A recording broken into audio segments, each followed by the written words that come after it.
Bienvenidos, bienvenidas, bienvenides a un episodio más de Ocurre, Pasa, Sucede y Acontece. Este espacio que hemos abierto, esta ventana que abrimos en la Canalla Podcast para hablar sobre lo que ocurre en nuestro vecindario y en el mundo. Y en esta ocasión, como lo habíamos prometido, vamos a conversar un poco más reposadamente con Nicole León Avilés, esta valiosa compañera que estuvo en la flotilla Sumut. Y para empezar, Nicole, te decía, nosotros ya es la tercera vez que conversamos y no te hemos presentado ante la audiencia de la canalla como es debido. Entonces, para empezar por ahí, ¿quién es Nicole? Eh, Ecuatoriana en España. ¿Cuál es tu historia? Cuéntanos un poco acerca de vos. Bueno, yo soy Nicole, soy una mujer migrante del sur global, la mitad del mundo, del ombligo del mundo, soy de Ecuador.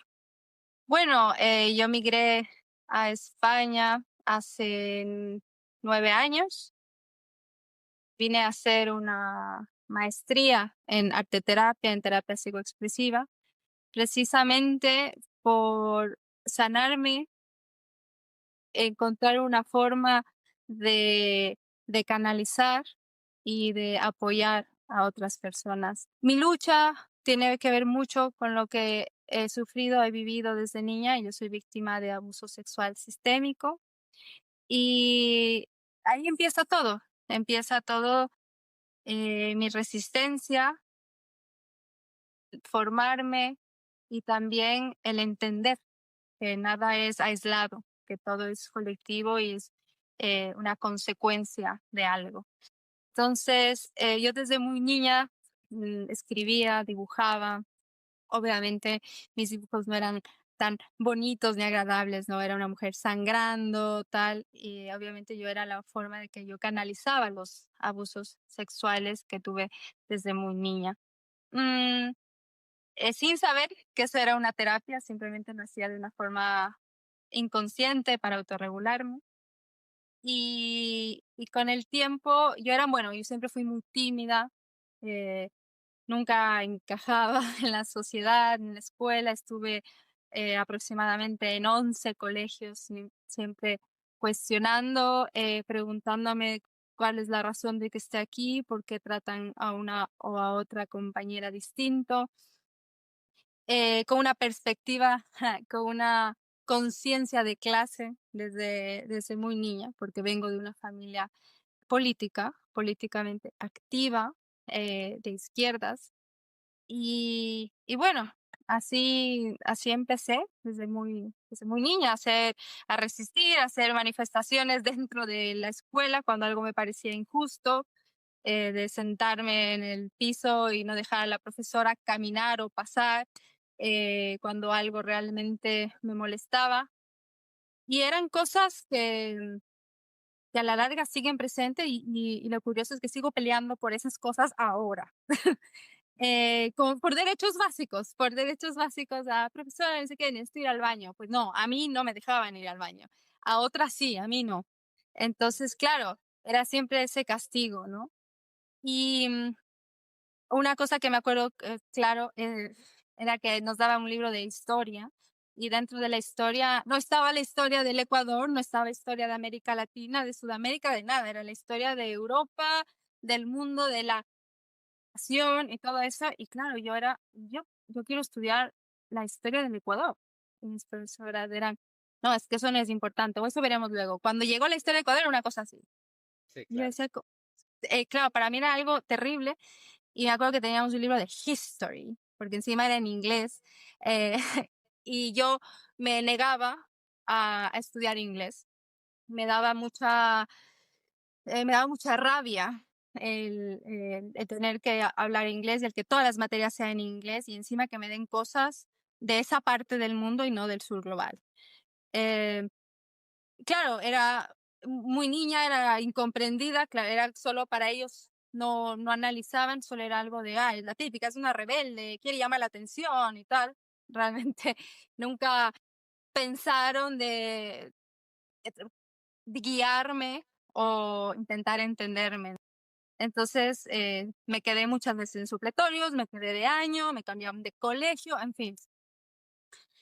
Pero dentro de todo esto, que parecería que era una persona muy extrovertida, no, era muy introvertida, era muy tímida, muy sensible, sigo siendo una persona muy sensible, eh, que le mueven las pequeñas cosas y, y que le conmueve todo lo positivo y lo negativo.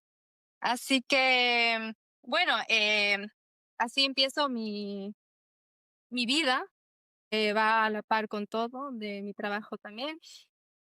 Llego a España, estudio el máster, empiezo a coger todo el arte que tenía guardado desde muy niña, todos los escritos, los poemas, los cuentos, empiezo a analizarlos y claro, me doy cuenta que era la forma en que yo sobreviví a violencias, a abusos sexuales, a violaciones y junto todo esto en un orden cronológico. Hay un concurso para hacer un libro que yo decía, no, siempre me decían la gente, tienes que escribir un libro, todo. Decía, no, pero si eso es solo para gente importante, yo, o para gente que está muerta, yo, porque no, todavía yo no tengo que tener una autobiografía. Y dije, mira, hay esta oportunidad. Cogí todos mis escritos, todos mis dibujos, hice el libro con códigos QR, que adentro de los libros puedes encontrar códigos QR que te llevan a videoarte, performance, poesía, fotografía. Y gané el concurso, así que hace 3 Ahí años está el libro. publiqué mi libro autobiográfico, El grito de mis heridas. Y aquí dentro, bueno, están los códigos QR y está toda mi historia, mi vida, mi resistencia y mi lucha constante, ¿no? Desde siempre. Este año lo tradujeron al inglés, así que ya está la versión en inglés también. Y ahora la idea es hacer una exposición multisensorial con todo el arte que está dentro, porque realmente el libro no podía solo ser palabras, por más que haya cuentos y poesía de determinadas edades. Em, no podía ser sin el arte, porque el arte es mi forma de expresarme y de Sí. decir lo que no puedo decir con las palabras, básicamente. El arte es una forma que sale del inconsciente y no pasa por el consciente, por tanto no es un producto puro, ¿no? Y así empiezo, así estoy aquí. Me quedo de ilegal, obviamente. Vine de cogiendo, me prestaban dinero todo el mundo porque había que tener una cantidad que ni te imaginas para poder venir acá. Necesitamos visa.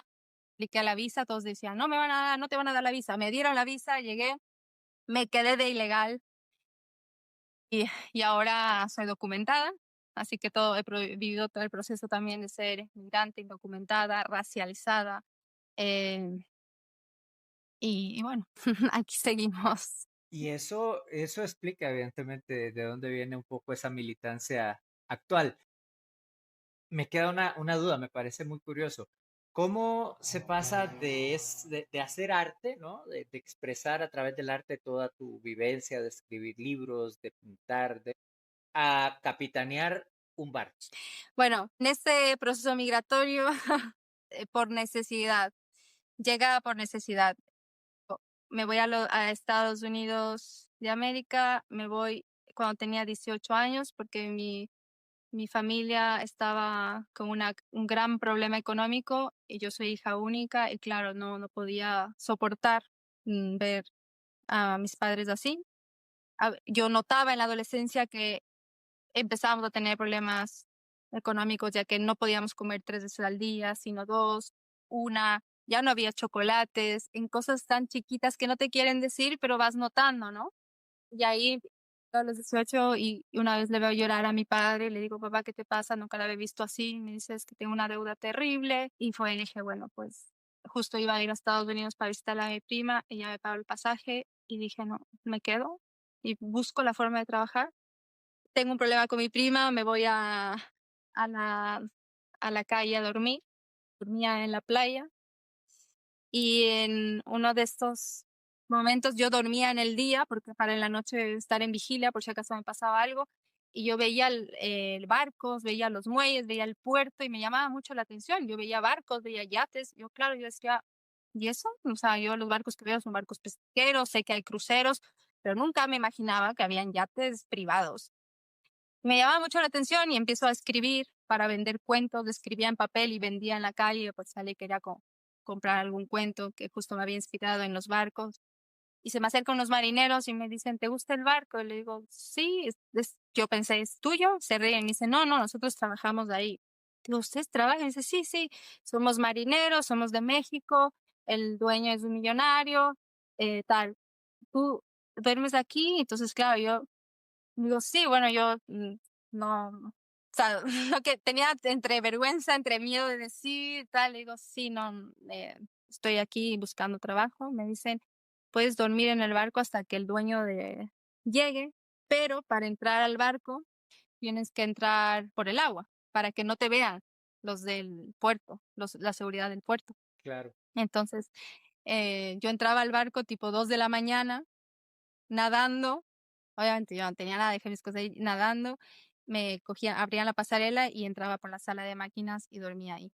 Así 2 días hasta que el compañero marinero, Ricardo, me dice, te voy a enseñar, vamos a hacer una hoja de vida y vas a trabajar en esto y vas a conseguir el dinero que necesitas para tus padres. Me enseñó toda la forma de trabajar en el barco, cómo hay que limpiar, obviamente todo de lujo, o sea, unas cosas que ni te imaginas. Eh, cons- Conseguí ese trabajo y desde ahí empecé a trabajar en eso. Solamente trabajé ese mes, lo odié el trabajo, horrible, pero me permitió conseguir el dinero que necesitaba y fui a Ecuador y les di ese dinero a mis padres. Tuve una experiencia muy dura en ese barco, muy, muy dura, y nunca más quise subirme a un barco. Pero, oh sorpresa, vengo después de algunos años a España, me veo en la misma situación, ilegal, sin trabajo, en un puerto y digo, bueno, tengo experiencia en un barco, voy a intentar claro, conseguir otra sí, vez y así puedo sanar ese trauma. Y me contratan, trabajo, aunque no tenía papeles porque era de otro país, hicieron algo para ayudarme, trabajé 6 meses, conseguí el dinero que necesitaba para poder vivir en invierno aquí tranquilamente, porque en verano dormía en templos hindús, iba a comer a fundaciones y tal, y la idea era en verano, ya que no hace tanto frío, poder dormir afuera en la calle, no hay problema, y en invierno ahorrar para es pagarme una otra cosa. habitación. Entonces, claro, surgió así y ahí empecé a trabajar y después ya logré tener papeles y nunca me ha gustado trabajar en barcos, en yates, ¿no? Pero soy buceadora también, entonces me gusta mucho navegar, me gusta bucear y me empecé a sacar mis titulaciones y soy marinera de puente. Entonces empecé a sacar titulaciones de la Marina Mercante para poder trabajar más en barcos en una mejor posición. Y así empezó todo. Así empezó todo lo de los barcos. Es como una ayuda económica importante que tengo para poder dedicarme al arte, Claro. para poder estar haciendo las cosas que me llenan. Así Una empieza. historia fascinante, Nicole, una historia fascinante. La vida te ha llevado a navegar, ¿verdad? Todo tipo de aguas, calmas, turbulentas. Y bueno, dice el Y por eso refrán digo, esta es la primera vez que navego en una misión que quiero navegar que quieres por mis navegar, claro. conocimientos y sin cobrar nada y decir, pongo mis conocimientos de marineras al servicio de la humanidad. Así que realmente para mí eso ha sido un privilegio. Sí. Y dice el refrán que ningún, que los mares calmos no hacen buenos capitanes o capitanas, ¿verdad? Tremenda capitana. Ningún mar en calma hizo experto al marinero. Yo digo, Ah, ningún mar en calma hizo experto a un revolucionario. Mm. efectivamente. Mira, Nicole, nosotros pudimos darle seguimiento a la travesía de la flotilla Sumut por las publicaciones que hicieron muchos de los integrantes de la flotilla. Entonces tenemos más o menos una idea de cómo transcurrió, incluso los primeros ataques con drones que sufrieron y los obstáculos, luego el aparente acompañamiento de los gobiernos de España y de Italia que más que acompañar vinieron a entorpecer, para dar la impresión, ¿no? Lo que fue el desarrollo normal de la misión humanitaria. Eh, de lo que tenemos poco conocimiento todavía es de lo que ocurrió cuando se produce el secuestro por parte de las fuerzas de seguridad del Estado genocida de Israel. Eh, Contanos un poco acerca de esto. ¿Cómo fue? Vos ibas en el Adara, ¿cómo fue el secuestro? Ustedes ya tenían previsto que algo así fuera a ocurrir, entonces, ¿cómo reaccionaron? ¿Cómo fue ese episodio y el traslado luego? ¿Qué pasó después?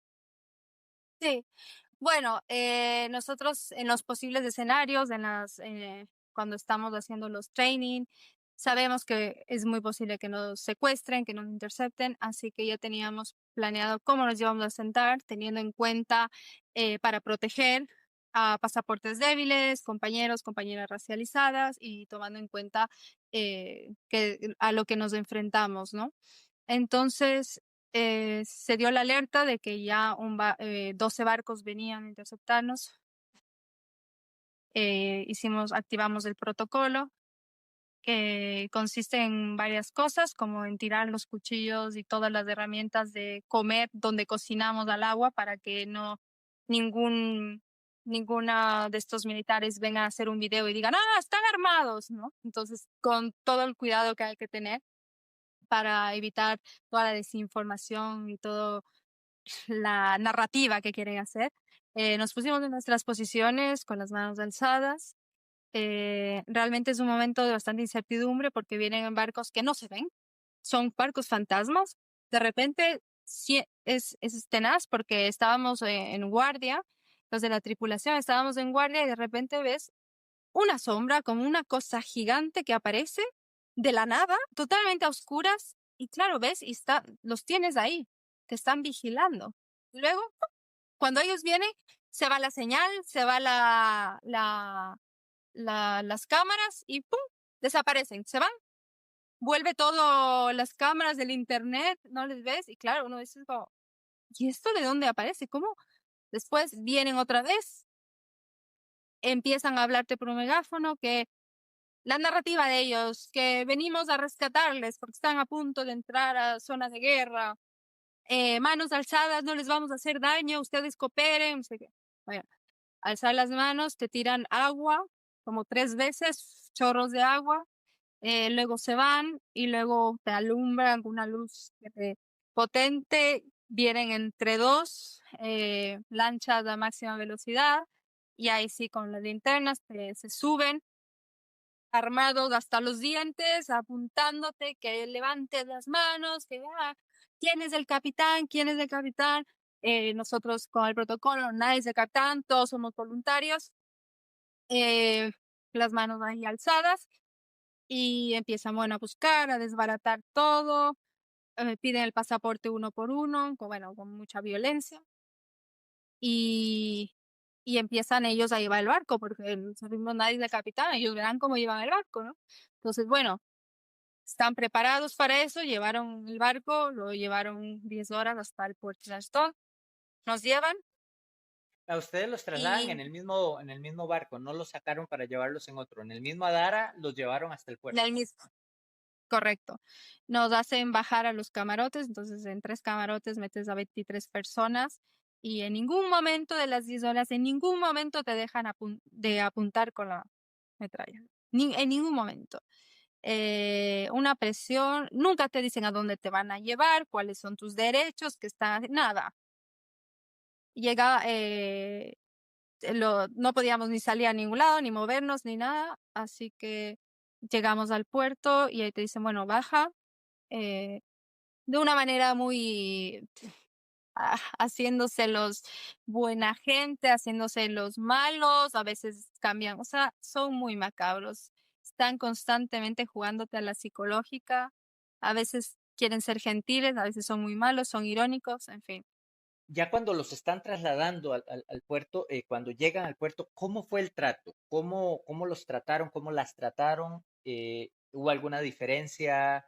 ¿Hubo algo que resaltar? La violencia escala notoriamente cuando nos llevan al puerto. Llegamos al puerto y ni bien te obligan a bajar, desde cómo te obligan a bajar, con las manos acá, poniéndote la mano en la espalda, eh, empujándote, golpeándote, hablándote feo, quitándote tus cosas, nos quitaban todo lo que sea de Palestina, todo nos quitaban y nos sientan no mires, no mires, mira al suelo, no puedes hablar con nadie de tus compañeros, estamos sentados en el piso.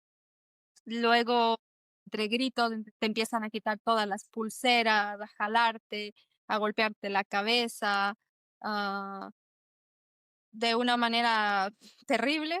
Viene el ministro, deben haber visto los videos, viene el ministro y entra él. Bueno, ustedes son terroristas, serán tratados como tales, les vamos a llevar a las cárceles de alta seguridad. Y, bueno, y burlándose de nosotros, haciéndonos los dedos así, y se burlaba y trataba mal. Bueno, ahí empezamos a resistir, empezamos a gritar, Palestina libre, ustedes son los asesinos, porque ellos no dicen que nosotros somos los asesinos de bebés judíos, entonces ustedes son los asesinos. eh, y claro, empiezas a gritar y los policías te empiezan a golpear. eh, la violencia ahí escala bastante y luego este señor se va, este señor, por decir algo, este monstruo se va Sí. y nos empiezan a llevar dentro del puerto para quitarnos las cosas, desnudarnos, quitarnos todas las pertenencias, medicina, todo. Ahí muy violento. Se notaba claramente las diferencias de violencia con la gente racializada, con la gente musulmana, eran mucho más.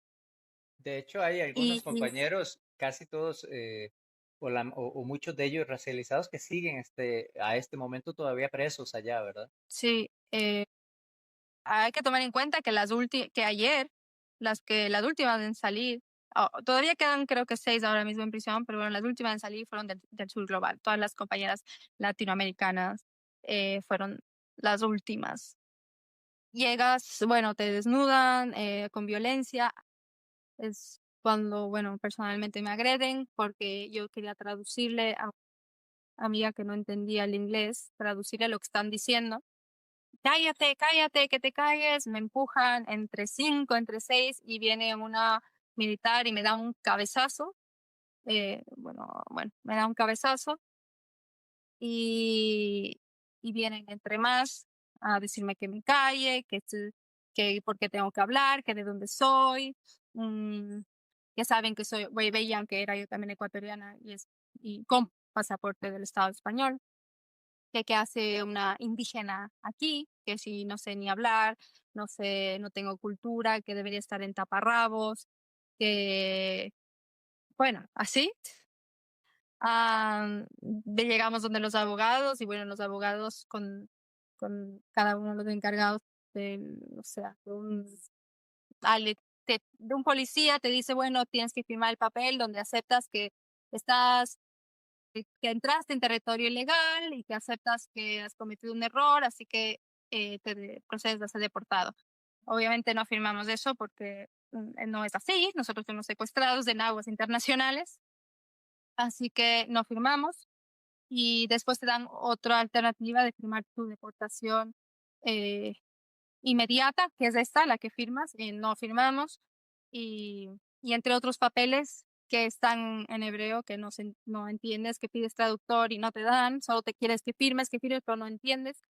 Eh, bueno, entre todo eso, luego donde ya es peor realmente es cuando ya te desnudaron una vez, ahora te desnudan otra vez para, no sé, para ver que no tengas nada nuevamente y te cogen las pocas pertenencias que te dejaron llevar, eh, ponen a un camión, nos tapan los ojos, algunas y algunos, no a todos, nos tapan los ojos y nos meten en los carros, en los buses con celda.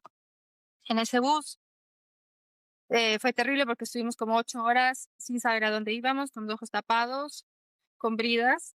Y yo en ese bus, en la celda, éramos 3 y de ellas dos musulmanas. Una compañera se desmaya porque no podía más de la presión, del estrés, no podíamos ver, entonces se desmaya. Yo logro quitarme las bridas, levantarme esto para verle. Está desmayada, empiezo a gritar, we need a doctor, necesitamos un doctor, necesitamos un doctor. Bueno, nadie me hacía caso. entre tanta bulla que hacíamos en nuestra celda y en otra celda, abren, le ven, le dicen a nuestra compañera, es talibán. Dice, es talibán, no hagas nada. Eh, Van a cerrar la puerta, yo pongo el pie para que no cierren la puerta, me empiezan a gritar, tal, le digo, dale algo, agua, algo. Cogen una botella que encuentran ahí con esto de agua y le lanzan así y se van. Eh, bueno, con la desesperación intentamos como que se recupere. Por suerte se recuperó y después estuvimos ahí como, no sé, como 8 horas, no sé, se hizo eterno, no sabíamos a dónde nos iban. Vimos el amanecer, veíamos que nos íbamos a un desierto. Llegamos a las cárceles de alta seguridad, bajamos y ahí otra vez quitarnos la ropa, ponernos los uniformes. A algunas les quitaron hasta la ropa interior, a otras no. Bueno, lo que les daba la gana. Decíamos, necesitamos nuestras medicinas. Yo pedí que no me quiten mis medicinas, pero igual nos quitaron las medicinas. Un doctor dijo, sí, sí, tú tomas medicina. Bueno, eso no es importante, no es de muerte, no es de muerte, no es de muerte. Nada era importante para ellos. Nos tienen al sol, nos tienen en jaulas. Bueno, realmente a las compañeras musulmanas querían quitar el hijab, ellas no querían quitarse, les querían quitar, les amarraron para quitarles a la fuerza y todo en el constante maltrato psicológico, físico. Y bueno, luego nos pusieron en las celdas. Todo esto bueno, nos ponen en las celdas no nos dan agua, no nos dan comida, no tenemos suficientes colchones. Para una celda de máximo 5 personas estábamos 15. Por lo tanto, cada vez que pedíamos algo, como cosas básicas, agua, alimentos o las pastillas, eh, venían con gases tapados, nos traían los perros, con los láseres, te apuntaban y así, no te dejaban dormir, te despertaban a cada rato, la privación de sueño, cambiándote de celda, bueno, en fin, una cosa que lo que decimos siempre y lo que se quiere dejar claro, ¿no? Es que nosotros como activistas ponemos el cuerpo para que el mundo sepa, si a un ciudadano europeo o de Latinoamérica o de otra parte del mundo le tratan así, como tratan a los palestinos que están presos y cómo sufren de lo que son capaces, ¿no? Si con nosotros son así, ¿qué está realmente pasando? Así Imagínate. que, bueno, y puedo hablar mucho más de eso y también, bueno, dar mi testimonio que cuando yo denuncié ante el juez lo que me había hecho, lo que me habían golpeado, el juez no le importó y las policías que me acompañaron dijeron que por qué había denunciado a su amiga y me dejaron al sol todo el día, deshidratada. Por suerte una abogada me vio, me dio agua y me vio tan mal que les presionó para que me, para que me lleven a la celda y me dejen de tener ahí de pie. Pero claro, ellos no respetan a los abogados, no respetan a los cónsules, no respetan nada. Y eso, a ustedes, ¿no? A la gente que con los ojos del mundo encima de lo que estaba ocurriendo.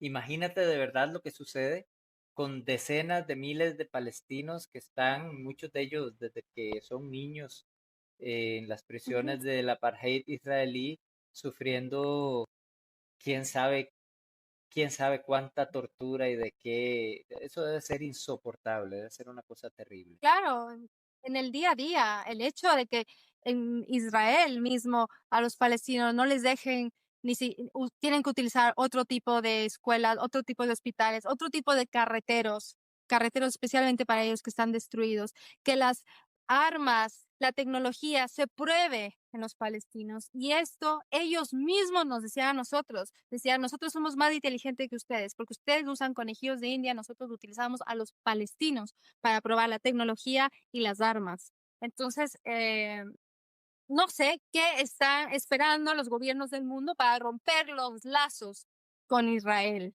romper los lazos con Israel, no ser más cómplices de esto. Eh, es que ya es desesperante, es desesperante, es estar ahí Espérate. Las palabras no alcanzan, un poco lo que dice Petro, ¿no? Ya las palabras no alcanzan, ya es otra, estamos a otro nivel, aunque acá también nosotros en Costa Rica estamos ahora trabajando fuerte para que se rompan relaciones con Israel, para que además no se apruebe el Tratado de Libre Comercio con Israel, para que no se legitime semejante barbaridad. Esto me lleva a la siguiente pregunta que te quería hacer, Nicole. Eh, a la luz de los acontecimientos, de lo que está ocurriendo precisamente en estos momentos con esta firma de una tregua, ¿no? Un primer paso para una paz en la Palestina ocupada. ¿Qué importancia crees que ha tenido la flotilla, las movilizaciones sociales eh, para llegar para obligar a esta gente a tener que ceder al menos un poco, tal vez para apaciguar esa efervescencia social en el mundo? No sé, ¿qué pensás vos? Bueno, yo diría que esto es solo para silenciarnos, ¿no? Es un poco como al niño cuando le das el caramelito, pero tenemos que no, no dejarnos llevar por eso, no convencernos por eso, que sabemos cuántos tratados o propuestas de paz han hecho y ninguna la han cumplido. Eh, para mí la flotilla rompió, se puede decir, un cerco mediático, que mucha gente tiene más conciencia, se informa, tiene esta sensibilidad, y creo que esa es la fuerza, que al ser un movimiento, eh, no, un movimiento no violento, es un poco también lo que hace tener los ojos ahí, ¿no? Es como eh, puedes llegar más mucha gente puede sentirse identificado, puede decir, bueno, ellos solo están llevando ayuda humanitaria y no son violentos, ¿no? Yo creo que eso es algo muy fuerte. Los nuevos revolucionarios tienen otro tipo de armas, ¿no? Ellos tienen las armas que matan, nosotros tenemos las armas que somos otro tipo de revolucionarios, que escribimos, que cantamos, que a través del arte denunciamos, ponemos el cuerpo, le ponemos el cuerpo porque sabemos que nuestra vida no es más importante que ninguna otra, que no es ni más importante que la vida de Palestina ni de nadie, ¿me entiendes? Es solo sabemos a lo que vamos. Te puedo decir, mm, es desde dentro no se ve todo, llevamos un mes y medio navegando y todo, entonces no sabemos qué alcance, lo que nos informamos, lo que nos llegan, los videos, y solo seguir, insistir, no dejarnos silenciar ni de ninguna manera, continuar con el boicot Sí, porque la y presionando ocupación a no nuestros cesa, gobiernos no, la exacto, ocupación no la ocupación cesa, no. el problema no se resuelve si no hay justicia, y la justicia pasa por llevar a los criminales a los tribunales, por tanto paguen, Ujú. paguen un precio por los crímenes que han cometido. Los criminales andan libres, el genocidio sigue ocurriendo. A mí es que hay que continuar con la misma fuerza, con más fuerza inclusive, con más ímpetu, con la firmeza a las calles, como dar, a seguir, porque no podemos bajar, no podemos decir, bueno, vamos a descansar un poco. No, esto es recién el comienzo y tenemos que organizarnos para seguir escalando, buscando las formas para llegar de una manera o sea, yo creo que las formas es muy importante, que yo creo que la creatividad ahí es muy, muy importante, porque también la gente tiende a, bueno, después de un mes, bueno, ya se olvidó, bueno, ¿qué? La flotilla, ya se olvida la gente. O también el sistema en el que estamos metidos, en el capitalismo es así, no te deja parar, no te deja parar ni ver a un lado, y tampoco no te deja involucrarte en cosas, porque siempre como que, bueno, sí, qué pena, pero yo qué puedo hacer. Ese es el típico discurso. Sí, qué pena, pero yo qué puedo hacer si tengo que trabajar. Eso es, eso es parte de lo que quieren, y es parte del sistema capitalista en el que vivimos. Así que recordarnos que la lucha de Palestina no es solo por el pueblo palestino, es por todos nosotros, es por la lucha de la humanidad, es la lucha de todos los pueblos que resistimos permanentemente. Y continuar hasta que primero se pueda romper el bloqueo, crear un corredor humanitario. Eso es esencial porque yo creo que ese es el siguiente paso. Cuando abramos el corredor humanitario y lo mantengamos, habremos avanzado más que lo que hemos hecho hasta ahora. Ese es el siguiente paso y seguir con eso presionando para que los gobiernos ya rompan vínculos con Israel y con todos los cómplices. Que no hay que olvidarse que si Estados Unidos sigue intacto, Palestina no va a poder ser libre. Si es que hay que atacar, hay que boicotear tanto Estados Unidos como Israel, que a la final son lo mismo. Bueno, Nicole, ha sido una conversación estupenda. Es lindo escucharte. Estoy de nuevo, te vuelvo a decir, muy feliz de que estés bien, de que estés ya de regreso y que estés nuevamente aportando y luchando, pero ya ahora nuevamente desde este lado. Muy valiente, un reconocimiento muy grande por poner el cuerpo, por arriesgarse, por ir, por estar allá.